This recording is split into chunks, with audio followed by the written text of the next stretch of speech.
yang menjadi tanggung jawabnya berdasarkan bukti-bukti yang sah dan lengkap ya. Oke. Berarti untuk pembukuannya LS pun termasuk yang dia bukukan ya. LS pun termasuk yang dia bukukan walaupun uangnya nggak pernah melewati dia kan langsung dari RKUD ke rekanan. Oke, Ahdan sudah menjawab SPPTU digunakan dalam hal UP tidak mencukupi, betul, top up ya. Oke. Shana, Nisrina, kalau UP kalau UP kalau UP ternyata Disney sudah masuk ke pengelolaan keuangan negara ya. SPP UP ya. Kalau UP itu uang persediaan yang alokasinya sudah ditetapkan sebelumnya untuk belanja sehari-hari operasional Satker. GU untuk ganti uang yang diberikan kepada Satker apabila sudah habis dipakai. TU itu kalau tidak cukup. UP uang mukap bendara pengeluaran di awal tahun. GU ganti uang yang terpakai. TU kalau tidak mencukupi. LS pembayaran yang tidak bisa diberikan melalui UP. Wah bagus. Fatia, LS untuk belanja yang jumlahnya besar. Belanja yang nggak bisa dibayar LS. UP untuk belanja yang nggak bisa dibayar LS. Pokoknya kebalik ya. LS untuk belanja yang nggak bisa dibayar UP. Waduh wae. GU untuk mengganti UP yang revolving, TU untuk UP kalau nggak mencukupi. Syafira, oke, bagus-bagus semua ini jawabannya. Kalau bagus-bagus.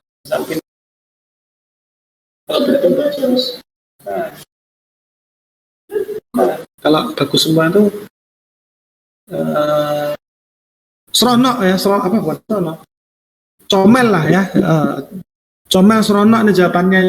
Artinya kelas 5-16 ini sudah familiar dengan UP, GU dan TU. Masih ada yang typing ya. Oke, lanjut silakan ya. Berarti saya nggak perlu berlama-lama di UP, GU dan TU nih. Ya. Ya. Oke, keren. Sudah pada tahu nih ya. C. Pertanggungjawaban dan penyampaiannya. Bendara pengeluaran wajib menyampaikan pertanggungjawaban atas pengelolaan uang yang terdapat dalam kewenangannya. Ya, apa saja yang perlu dipertanggungjawabkan ada 4.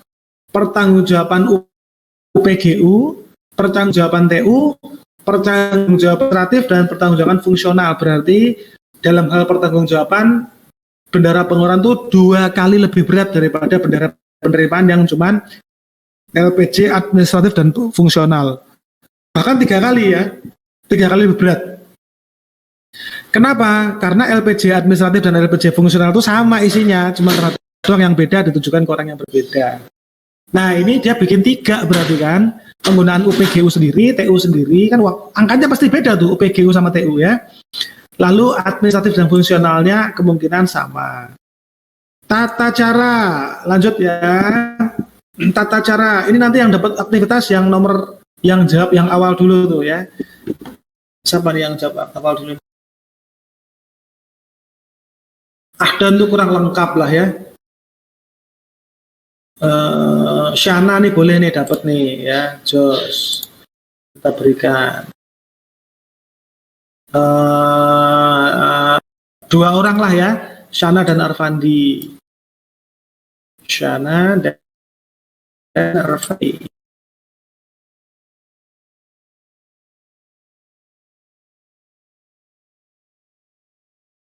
Oke. Selanjutnya, tata cara pengajuan SPP dan pembayaran. Membayar belanja atas anggaran SKPD dapat dilakukan dengan 2 cara. UP dan EOS sudah ngerti, Pak.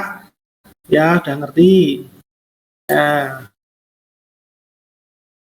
Ya, slide nomor piro kuwi? 11 wis ngerti, nomor 12. UP, oke, berarti saya loncat ya. Apa namanya nih, dari jawabannya udah tahu, jadi saya bisa langsung lompat ke slide berapa nih ya. Wah, lompat jauh saya nih, loncatnya jauh ya. SPP, GU, TU, loncatnya jauh sekali. LS pun juga sudah nih ya, LS teman-teman udah tahu lah ya. Oke.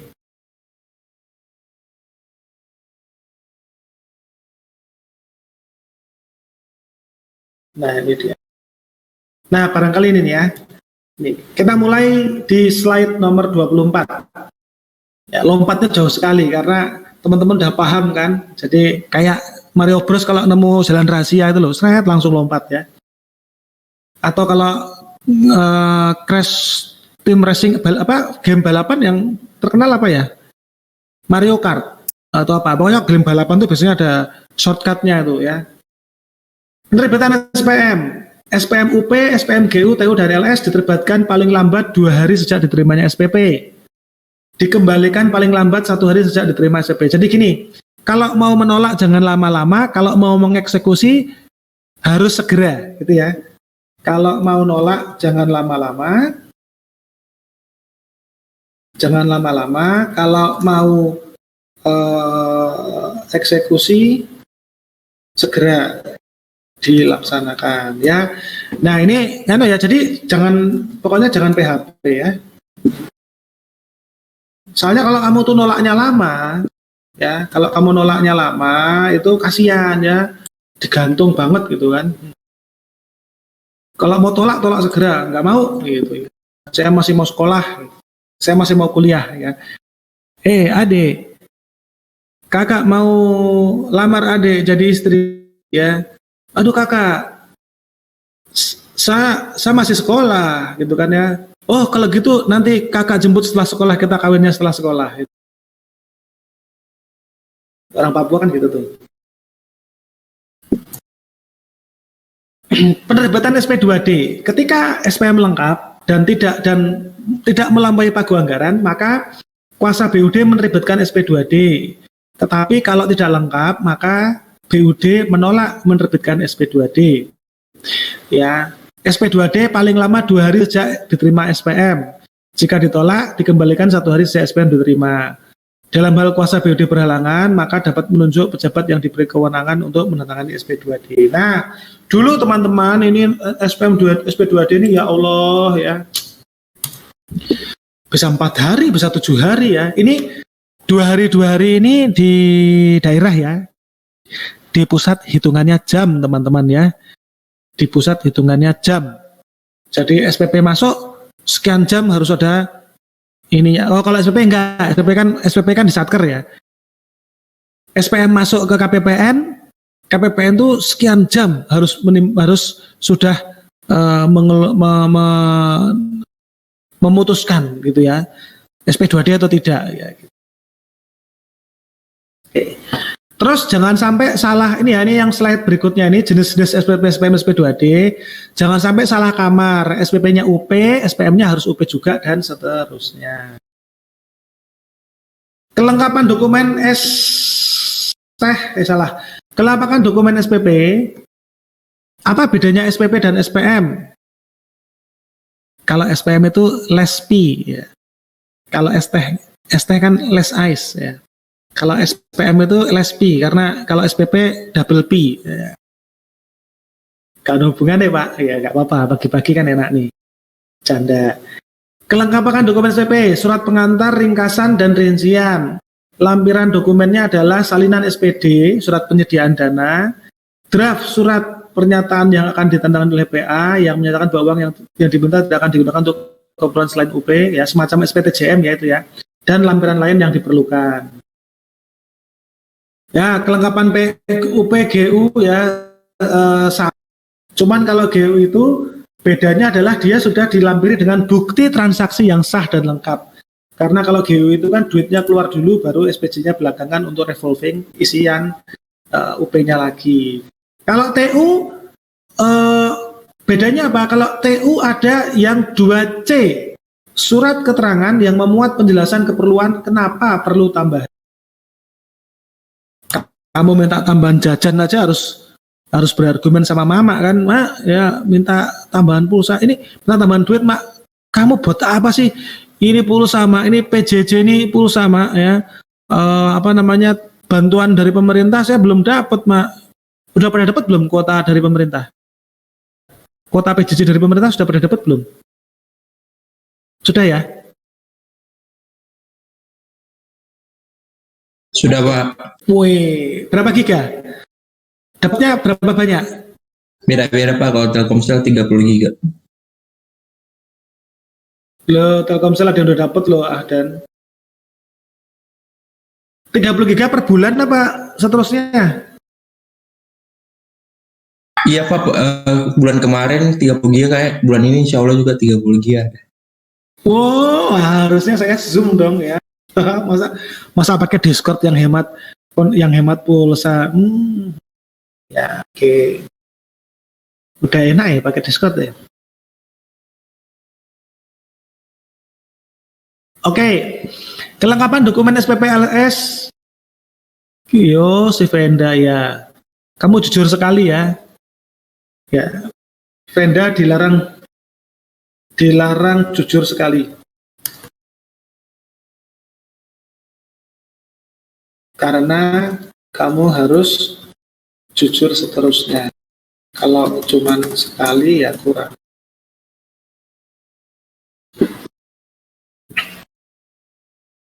Oke.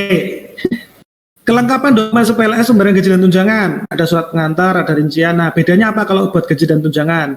Ada daftar gaji induk, gaji susulan atau kekurangan gaji. Lalu SK CPNS dan kenaikan pangkat kalau ada yang naik pangkat. Ya, KP4 daftar keluarga ya. Surat pindah, surat kematian, PPh pasal 21 dan dokumen yang lain. Oke. Kalau barang dan jasa bagaimana teman-teman? Kalau barang emang sih fan Jogja itu enak ya. Tapi Jogja kan lagi batuk-batuk ya Merapinya ya. Heran ya, Merapi meletus saja Venda bisa tidur. Oh, saya tadi malam ronda Pak, soalnya tadi malam ini lagi. Loh, kamu Jogja nanti? Waduh, saya waktu 2010 Merapi meletus itu putih semua. Ya. Kelengkapan dokumen untuk LS PBJ. Ya, kalau LS PBJ maka dokumennya sama, cuma 3, pengantar, ringkasan, rincian itu sama semua. Bedanya kan di lampiran. Ada surat rekomendasi dari SKPD teknis. Ya, maksudnya gimana? Maksudnya kalau bangun jalan gitu kan SKPD teknisnya PU. SSP disertai dengan faktur pajak, surat setoran pajak ya disertai faktur pajak BPN dan BPH, surat perjanjian kerjasama kontrak, berita acara penyelesaian pekerjaan kalau sudah selesai, kwitansi bermeterai ya, tahun depan meterai sudah nggak 6.000 tapi 10.000 dan batasnya 5 juta. Ya, kalau sekarang kan 6.000 batasnya 2 juta ya, 2 juta apa 1 juta? Surat jaminan bank atau yang dipersamakan, berita acara pemeriksaan dan yang lain-lain lah, foto dokumen dan yang lain. Kelengkapan dokumen SPM, aduh ini kebanyakan formal nih. Ya. Kuasa BUD meneliti kelengkapan dokumen, kalau enggak ya, kalau tidak lengkap maka boleh ditolak ya dengan jangka waktu yang sudah tadi dibahas ya, ada sehari ada 2 hari. Sehari ditolak, 2 hari diterima. Kamu pilih yang mana? Cepat-cepat ditolak atau lama-lama diterima? Pilih yang mana?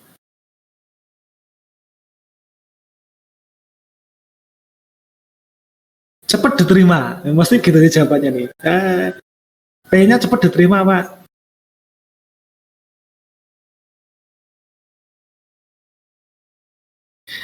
Penegasan kewenangan KPA.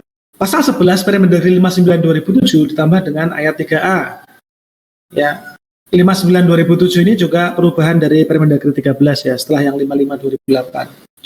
Pelimpahan kewenangan PA dari KPA itu adalah melaksanakan anggaran unit kerja yang dipimpinnya, melakukan pengujian tagihan dan memerintahkan pembayaran, mengadakan ikatan atau perjanjian kerjasama dengan pihak lain dalam batas anggaran yang telah ditetapkan, menandatangani SPMLS dan SPM PU. Nah, itu pengantar ya, pengantar kuliah hari ini ya. Nah, sekarang kita masuk ke hal teknis yang ditunggu-tunggu, yaitu bagaimana cara pembukuan bendahara pengeluaran. Kita baca dulu. Pembukuan yang diselenggarakan oleh bendahara pengeluaran itu ada BKU dan buku pembantu yang terdiri dari buku pembantu kas tunai, buku pembantu simpanan atau bank, buku pembantu pajak, buku pembantu panjar, buku rekapitulasi pengeluaran perincian objek. Dokumennya nanti yang akan menjadi dasar pembukuan, dokumen sumber pembukuan adalah SP2D, bukti transaksi, dan dokumen pendukung lainnya. Jadi teman-teman, pembukuan ini dilakukan di belakang ya. Jadi bendahara pengeluaran itu tugasnya kan ada 3. Tugasnya ada 3 tadi itu. Yang pertama melaksanakan. Mana tadi kalau kita tadi? Menguji lah ya, menguji. Pengajuan dan pembayaran SPP. Jadi tugasnya ada 3. Ada 3 tahap dalam mengerjakan tugas.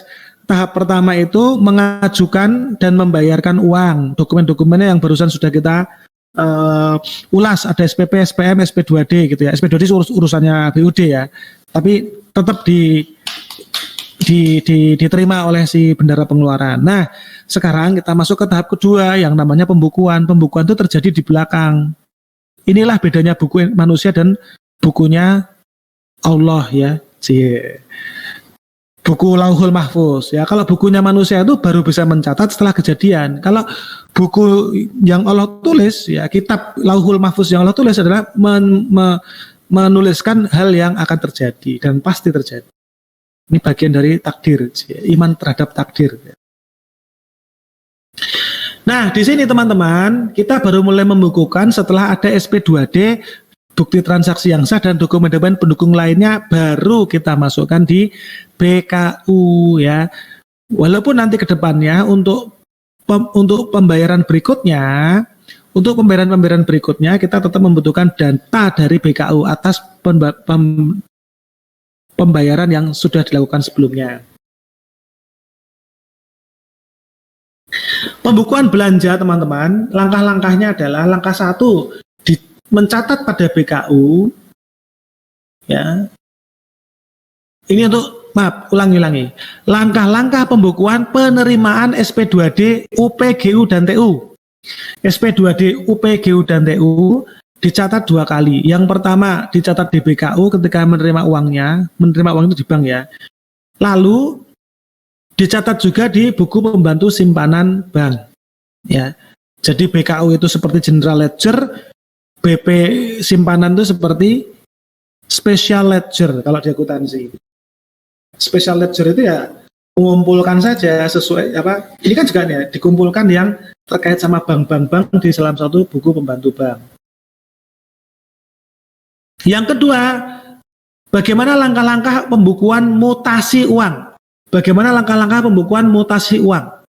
Misalnya 1, mengambil uang dari bank, maka di BKU nanti akan berkurang uangnya, di BP simpanan bank juga akan berkurang, di BKU nanti akan bertambah lagi, tapi berpindah dari kantong bank menjadi kantong kas tunai. Mudah-mudahan bisa dipahami nih. Kalau nggak bisa nanya ya. Mutasi berikutnya adalah kalau ada pelimpahan UPGU kepada pembantu dengan cara transfer bank ya. Maka dari bendahara pengeluaran cukup mencatat di BKU pengeluaran di sisi pengeluaran dan di BP simpanan di sisi pengeluaran. Ya. Kenapa uang kasnya atau uangnya dia nggak terima lagi sebagai kas? Ini bukan pindah kantong ini pindah orang. Walaupun orangnya pembantunya dia. Bagaimana kalau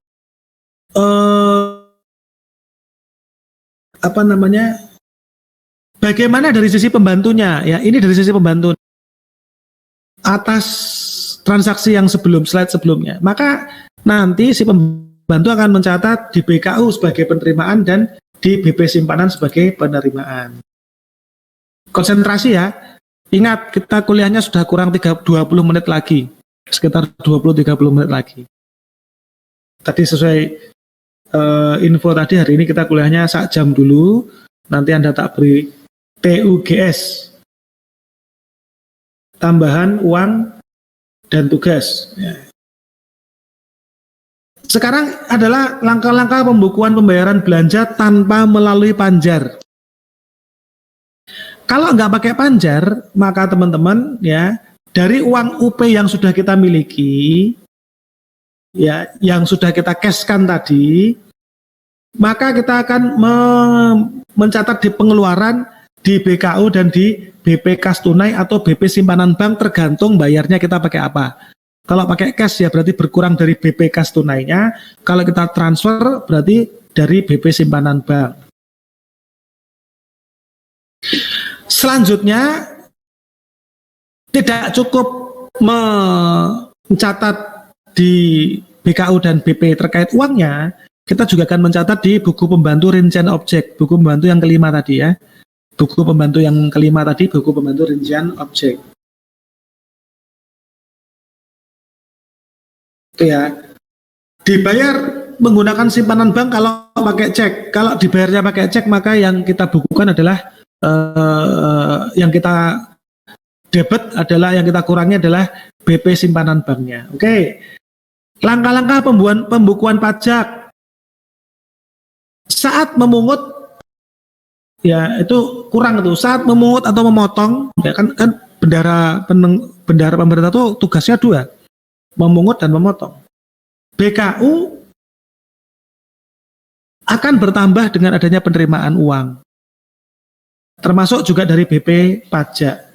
Saat menyetor, maka BKU-nya berkurang, pajaknya juga berkurang, utang pajaknya juga berkurang.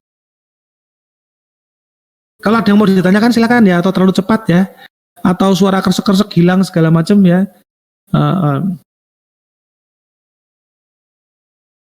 Sebentar, saya buka KUP dulu ya. KUP, Bendahara Pemerintah, memungut dan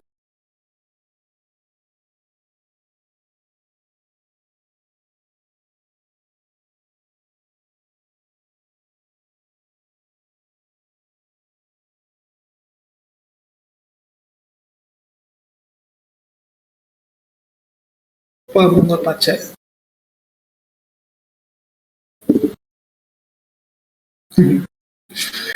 Saya googling pemungut pajak kok terus kelanjutannya pemungut pajak masuk neraka ya.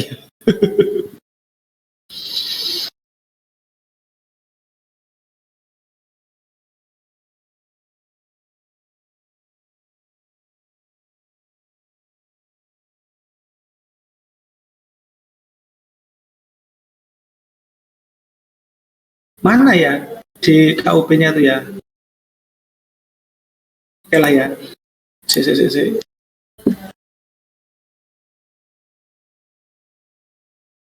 Yang mana nih Ken?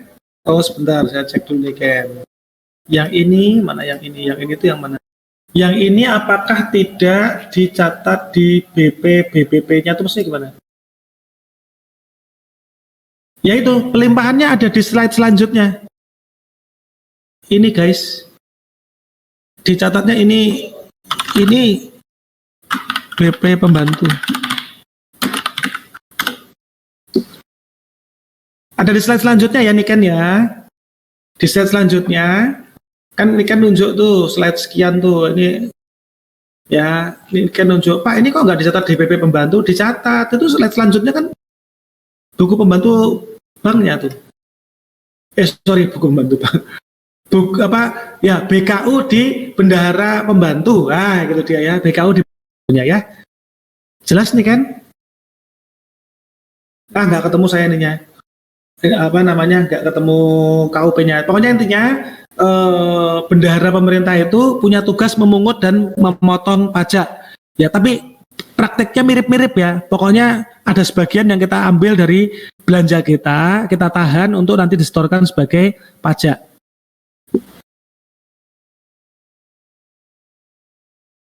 Sampai slide berapa nih saya lupa. Slide 42. Nggak apa-apa dulu, ini kan bertanya tandanya dia fokus perhatian ya. Dan setelah ditanya, setelah dijawab kan, oh paham, oh iya ya selanjutnya ya. Slide selanjutnya. Nah sekarang kalau pembukuan dengan pemberian panja. Kalau kita melakukan panjar, maka kita akan mencatat pada 3 tempat. 1 BKU, 2 BP kas tunai atau BP simpanan bank kalau dibayar dengan cek, dan yang ketiga jangan lupa kita masukkan di BP panjar. Kenapa kita perlu mencatat di BP panjar? Karena pengeluaran uangnya belum menghasilkan imbal barang jasa bagi kita, ya. Seharusnya setiap belanja pemerintah itu menghasilkan imbalan, menghasilkan return, ya, eh, dibalas dengan apa namanya? Dibalas dengan barang atau jasa yang kita terima, ya. Tapi ini kan belum ada, kan makanya tadi di atas tuh harus ngisi di rincian objek untuk menunjukkan bahwa pengeluaran itu menghasilkan apa, objek apa, gitu ya. Pak, kenapa di BB Panjar di pengeluaran? Nanti kita lihat ya contohnya ya. Pokoknya tersimpan di 3 tempat dulu aja. Selanjutnya, kalau langkah-langkah pembukuan pertanggungjawaban Panjar, ya, Panjar lebih besar dari belanja. Ya, tadi Panjarnya misalnya kita sisihkan 10 juta.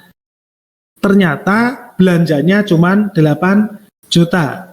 Maka BKU senilai apa, BKU-nya diterima lagi senilai Panjar, ya, senilai selisih itu harusnya ya. BP Panjarnya di penerimaan. Oh ya, gini. Jadi gini. Repot ini ya. Kalau terjadi kejadian Panjarnya lebih besar dari belanja, maka sisa Panjar dikembalikan pada saat SPJ, ya. Nah, langkah-langkahnya cukup unik teman-teman, yaitu seolah-olah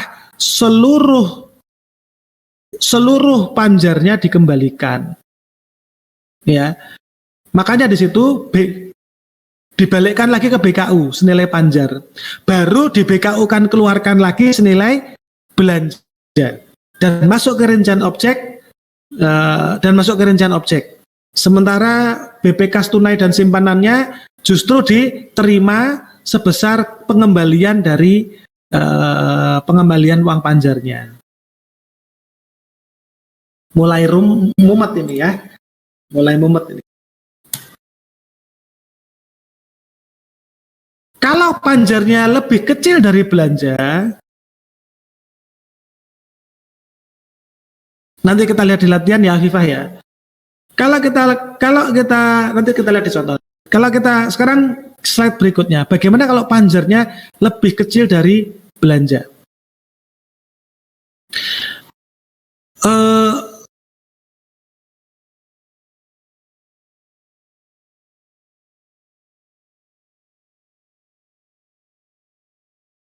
Kalau Panjarnya lebih kecil dari belanja, sama, nanti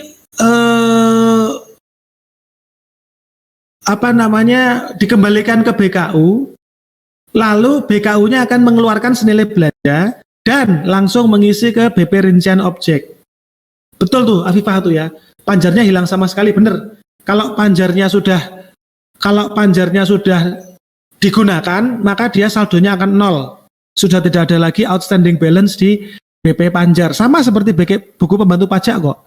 Buku pembantu pajak itu, kalau ada potongan pajak yang masih outstanding, ya akan ada saldonya. Tapi kalau di setor sudah habis, ya akan 0. Oke, belum paham dari BP Panjar. Oke, baik ya. Terima kasih. Untuk Alvira ngerem nih ya. Panjar itu, ini agak repot nih. Panjar tuh UP-nya UP.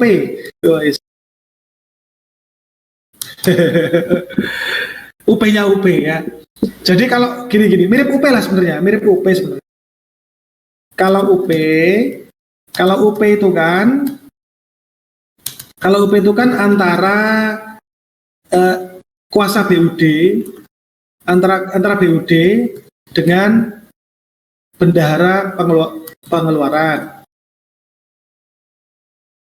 Ya, Panjar itu antara internal sih ya. Kalau Panjar itu ya mirip. Panjar sama uang muka beda. Bisa digunakan untuk uang muka atau bisa beda. Ya. Nah, ini memang udah mulai seru nih. Ternyata oke. Maksudnya gini, artinya UPGUTU teman-teman lancar. Begitu sampai Panjar, dulu ya. Stop dulu ya. Perlu belajar lebih dalam lagi ya. Sebentar. Mana yang enak ya? Sama sekali belum pernah belajar uang panjar ya? Ustadz nggak ada sih uang panjar. Ustadz nggak pakai uang panjar-panjaran gitu. Uang panjar, sebentar, di slide ini nggak ada. Saya carikan di PP 12 juga tidak terlalu lengkap masalah uang panjar. Di Permendagri 13 juga enggak. Di PP 12 malah nggak ada uang panjar ya, nggak sampai uang panjar.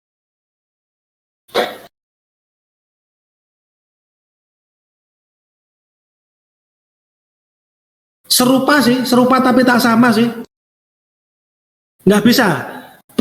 Putri, panjar jika digunakan bisa ditopap kembali. Ini malah UP nih. Ini UP jadinya kan. Oke, coba terangin ke saya. Anda belajar uang muka itu yang seperti apa?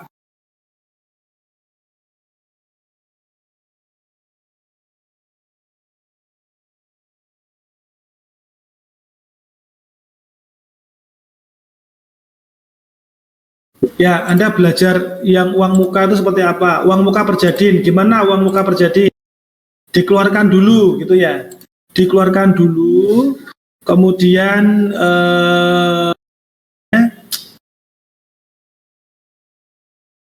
digunakan dulu baru belakangan nanti di-SPJ-kan gitu ya.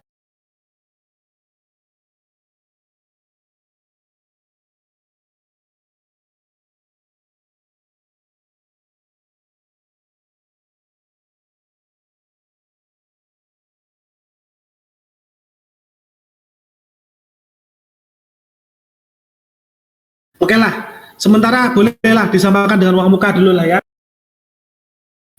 Ya, kita samakan dulu dengan uang muka lah, ya disamakan dulu dengan uang muka.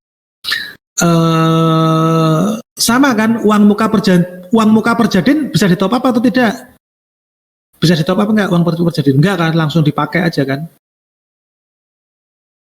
Oke. Slide berapa tadi ya?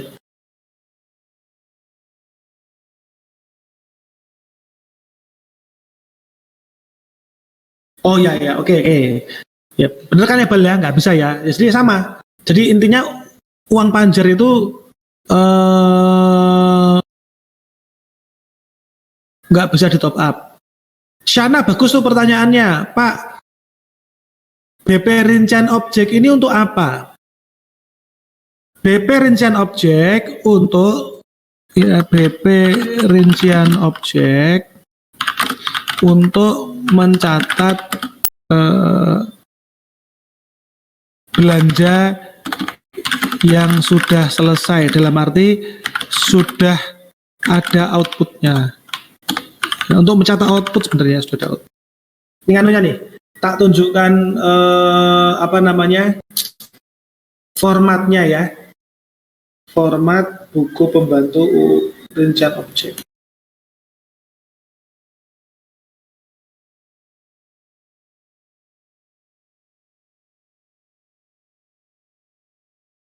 Mana nih ya, lampiran.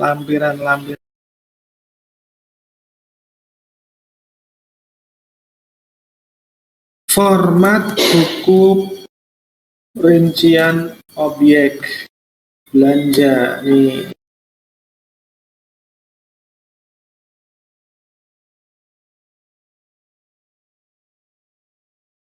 Mudah-mudahan kalau ini kan enggak nih, kebaca enggak nih?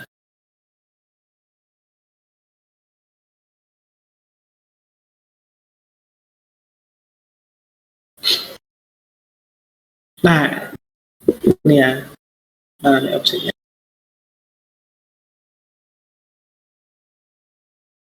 Ini buku pembantu ya, mana nih ya, coba. Penapen dapatnya semester lalu ya? Penatausahaan bendahara ya? Pengeluaran ya? Iya Pak. Oh iya.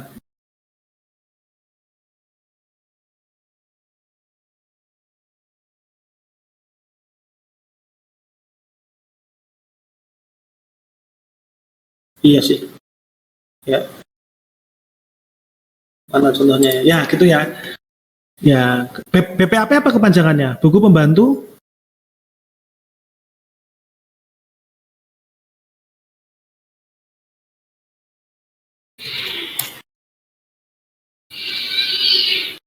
Pengawasan ya, buku pengawas ya. Iya ya, kayak BPAP. Benar benar benar benar. Benar kayak BPAP benar.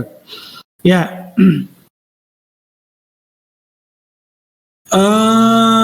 Gini ya.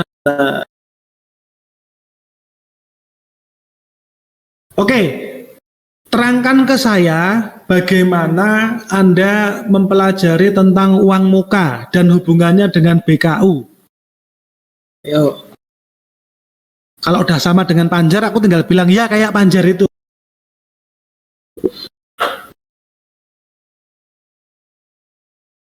Kalau di uang muka, ya ini kan ada pertanyaan nih. Ada pertanyaan nih ya, apa namanya, debit kreditnya gitu ya. Nanti uang panjarnya sisa atau tidak gitu kan ya. Nah, nanti daripada saya ini tanya dulu nih ya. Anda belajar uang muka dan hubungannya dengan BKU gimana? Misalnya nih kasusnya ada belanja dengan uang muka. Itu pencatatannya gimana?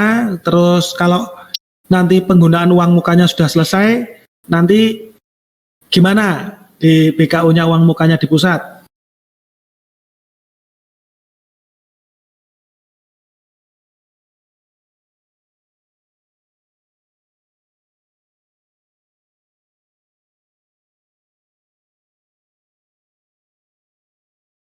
Oh, karena anu ya, ya, ya.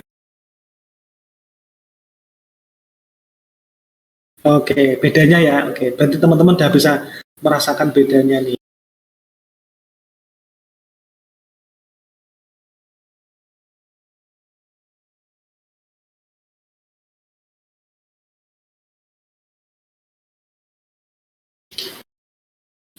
Pertanyaannya, kalau uang muka, duitnya mutasinya gimana? Apakah ada pengeluaran uang dari bendahara kepada siapa gitu?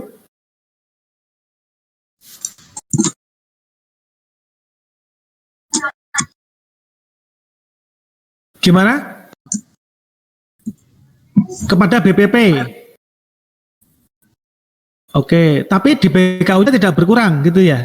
Kalau di Penaben. Debit kredit, Pak. Debit kredit itu gimana? Dicatat tapi di debit kreditkan, Pak. Oh, langsung apa namanya? Langsung tidak berpengaruh terhadap saldo berarti gitu ya? Masuk dan keluar. Iya, Pak. Nah. Ya, nanti kita lihat nih apa namanya latihan.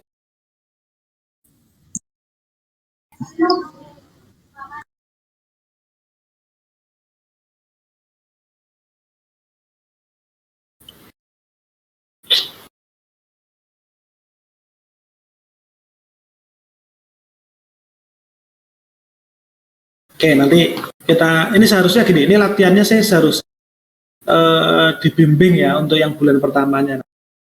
Oke, saya lanjutkan dulu di slide-nya udah mau habis juga nih. Ya, oke, panjar simpan dulu. Saya lompat ke LS dulu.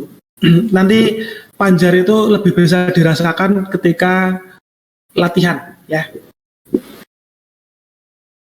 LS, kalau LS, ya langkah-langkah belanja melalui LS, maka seperti yang dikatakan tadi kalau di LS di sini debit kredit, ya, karena duitnya nggak diterima, tetapi dia untuk dibayarkan untuk beban anggarannya si SKPD dimaksud, maka diterima dan langsung dikeluarkan, dan di BP rencan objeknya juga langsung diberi keterangan LS. Nah, untuk membantu pertanggungjawaban bendahara pengeluaran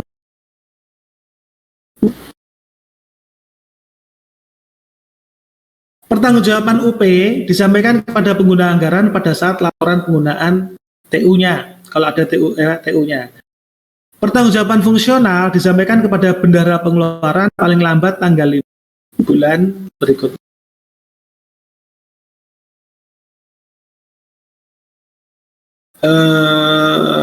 Langkah-langkah pertanggungjawaban TU dan penyampaiannya. TU kalau sudah ada bukti-bukti yang sah belanjanya dan sudah dikembalikan kelebihan TU-nya, STS-nya, maka menyusun LPJTU. Menyusun LPJTU, menghasilkan draft LPJTU, diverifikasi oleh PPK dan disahkan oleh PA, maka sah ada SPJTU. Pertanggungjawaban bendahara pembantu lainnya fungsional, menggunakan format SPJ. SPJ dilampiri dengan BKU dan laporan penutupan kas. Pada bulan terakhir tahun anggaran, disampaikan paling lambat hari kerja terakhir bulan tersebut dengan dilampiri bukti setoran sisa uang persediaan. Artinya, habis uang di pembantu. Pembantu akhir tahun nggak boleh punya duit. Sekarang pertanggungjawaban di sisi bendahara pengeluarannya, bosnya pembantu.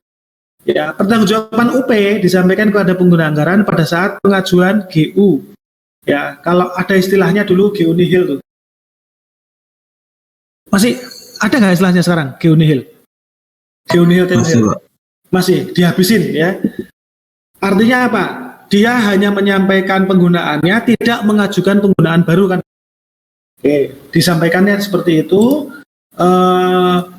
Lalu si bendahara pengeluaran ini untuk administratif dan fungsionalnya disampaikan kepada pengguna anggaran paling lambat tanggal 10 bulan berikutnya.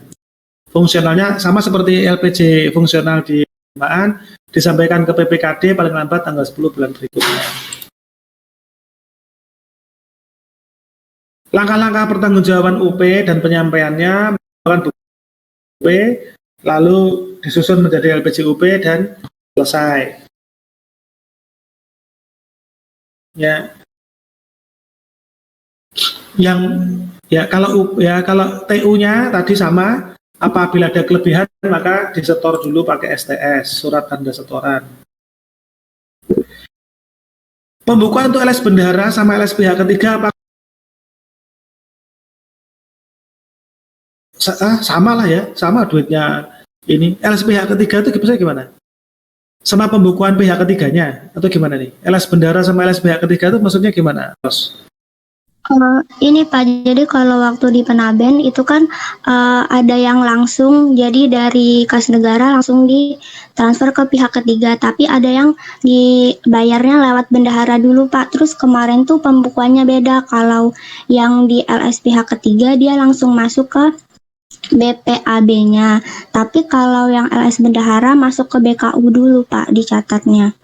Oke, yang di daerah ini berarti hanya LS bendahara saja, ya. LS pihak ketiga itu mungkin LS pihak ketiga sementara ini tidak saya temukan di daerah ya, di apa namanya nih, di keuangan daerah. Ya. Oke, sudah tinggal 2 slide lagi ya, 3 slide lagi, biar selesai biar cepat kasih tugas nih. SPJ administratif SPJ administratif merupakan penggabungan dengan SPJ pembantu, ya harus lengkap dulu baru di SPJ-kan sebagai administratif. SPJ menggambarkan jumlah anggaran, realisasi dan sisa pagu secara kumulatif maupun per kegiatan. Dilampiri dengan BKU, laporan penutupan kas dan SPJ bendahara pembantu. Tebel berarti ya. Langkah-langkah pertanggungjawaban administratif dan penyampaian. Laporan penutupan kas, ya dokumen sumbernya laporan penutupan kas, BKU dan BP-nya SPJ pembantu disusun sebagai administratif, diverifikasi dan sah sebagai SPJ administratif. Afifah, pertanyaan. Berarti kalau PBJ di daerah bayar ke penyedia biasanya tetap bukan, justru langsung dari RKUD, ya. Oh gitu ya. Istilahnya gitu ya. Saya tahunya LS itu ya dari RKUD, dari RKUN ke ini, nggak lewat ke kita dulu. Oh ini masalah istilah ini berarti. Ya, istilah yang saya pahami itu kalau gitu ya. Kalau BUD langsung ke rekanan namanya LS3 gitu. Iya. Oh alah. Izin. Ya. Oke, Ya, gimana? Tadi yang mau izin apa? Izin ke belakang kok gimana? Enggak, Pak. Kalau yang kami pelajari waktu mata usaha bendara itu kan ketika LS ya, tadi yang seperti yang dibilang sama Sarah, itu dari rekening kas umum negara ke pihak ketiga langsung. Nah, tapi itu yang pembayaran LS, tapi disalurkan lewat bendahara, itu yang disebut LS bendahara waktu itu. Jadi misalkan untuk pembayaran honor yang dia itu dibayarkan secara LS, untuk PPNPN misalnya, kan PPNPN kan kadang ada yang masih terkendala belum punya rekening, jadi nggak bisa ditransfer langsung dari rekening kas umum negara ke pihak ketiganya, ke PPNPN-nya, sehingga untuk pembayaran gaji honor PPNPN itu lewat LS, tapi misalkan katakan sebesar 20 juta lewat LS, 20 juta dari LS itu nanti ke bendahara dulu, nanti bendahara yang menyalurkan ke PPNPN-nya, tapi itu sistemnya LS bukan UP gitu loh Pak, karena PPNPN nggak bisa dibayarkan pakai UP. Nah, mungkin gitu Pak. Makasih Pak. Oke, terima kasih ya. Berarti kita clearkan ya, yang LS yang ada di daerah ini adalah LS pihak ketiga ya. Tadi kalau saya sebut LS bendahara itu pikiran saya LS dari BUD gitu. Ternyata kalau LS bendahara itu maksudnya LS bendahara pengeluaran ya. Oke. Pertanggungjawaban fungsional terakhir nih, pertanggungjawaban fungsional ya. Sama dengan administratif ya, sudah kumpulan yang mana-mana gitu ya, menggunakan format yang sama dengan administratif, isinya juga sama, dilampiri dengan BKU dan laporan penutupan kas, lalu disampaikan pada bulan terakhir tahun anggaran, disampaikan paling lambat hari kerja terakhir bulan tersebut dengan dilampiri STS sisa uang persediaan. Ya, ini sama nih, berarti bendera pengeluaran juga di akhir tahun itu sudah tidak lagi memegang duit ya. Sudah nol saldonya ya, ini sudah terima kasih nih ya, sudah terima kasih. Oke, tinggal nanti masalah panjar memanjar nih ya. Sebentar ya, saya off sebentar.